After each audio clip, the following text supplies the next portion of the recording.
سلطان دو عالم محمد مصطفیٰ صلی اللہ علیہ وآلہ وسلم کی ولادت کی رات اس دنیا میں چند عجیب و غریب واقعات رونما ہوئے جو اس سے قبل اس دنیا میں کبھی نہیں ہوئے تھے۔ آج کے اس ویڈیو میں ہم انہی چند واقعات کا تذکرہ کریں گے۔ ابن باویہ وغیرہ نے روایت کی ہے کہ رسول خدا صلی اللہ علیہ وآلہ وسلم کی ولادت کی رات ایوان کسرا کو لرزہ ہوا اور اس کے 14 کنگرے گر پڑے۔ دریائے ساوا خشک ہو گیا اور آتش کدہ ایران جس کی وہ لوگ پرستش کرتے تھے گل ہو گیا، اور فارس کے سب سے بڑے عالم نے خواب میں دیکھا کہ چند فربا اونٹ عربی گھوڑوں کو کھینچتے ہوئے دریائے دجلہ کو عبور کر کے بلاد عجم میں کہیں بکھر گئے ہیں۔ کسرا نے جب یہ کیفیت دیکھی تو اپنے سر پہ تاج رکھ کے تخت پہ بیٹھا اور اپنے امراء اور ارکان حکومت کو جمع کیا اور جو کچھ خواب میں دیکھا تھا ان سے بیان کیا۔ اسی اثنا میں آتش کدہ ایران کے خاموش ہونے کی اطلاع آئی جس سے اس کا غم اور پریشانی اور بڑھ گئی۔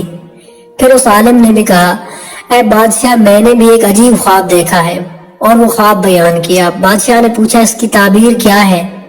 اس نے کہا کہ کوئی واقعہ مغرب میں ضرور ہوا ہوگا۔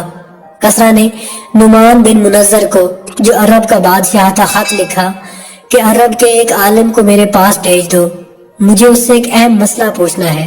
یہ خط دیکھ کر اس نے عبد المسیح بن عمر غسانی کو بھیج دیا۔ اس سے وہ تمام واقعات بیان کیے گئے۔ عبد المسیح نے کہا، مجھے اس خواب اور اس کے رموز کا علم نہیں، مگر میرا خالو ستی شام میں رہتا ہے، وہ اس کی تعبیر بتا سکتا ہے۔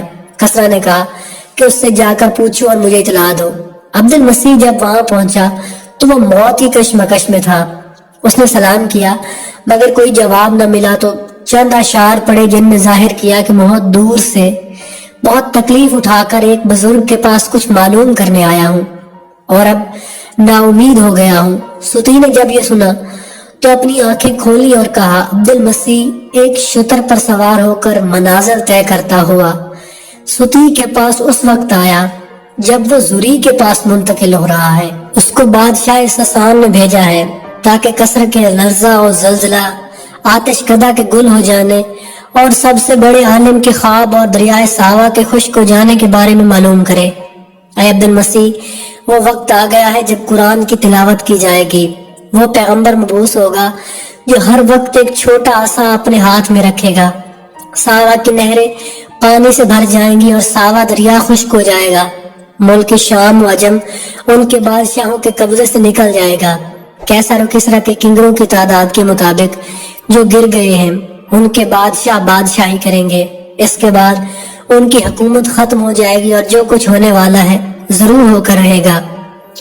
یہ کہہ کر وہ دار فانی سے رخصت ہو گیا۔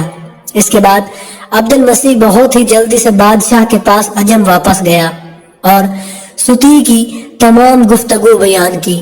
کسرا نے کہا، جب تک ہم میں سے 14 افراد بادشاہی کریں گے بڑی مدت گزر جائے گی۔ امیر المومنین حضرت علی علیہ السلام سے روایت ہے، جب رسول خدا پیدا ہوئے تمام بت جو کعبہ کے گرد رکھے ہوئے تھے وہ منہ کے بل گر پڑے، اور شام ہوتے ہی ایک آواز آسمان سے آئی کہ حق آ گیا، باطل مٹ گیا، اور بے شک باطل مٹ جانے والا ہی تھا۔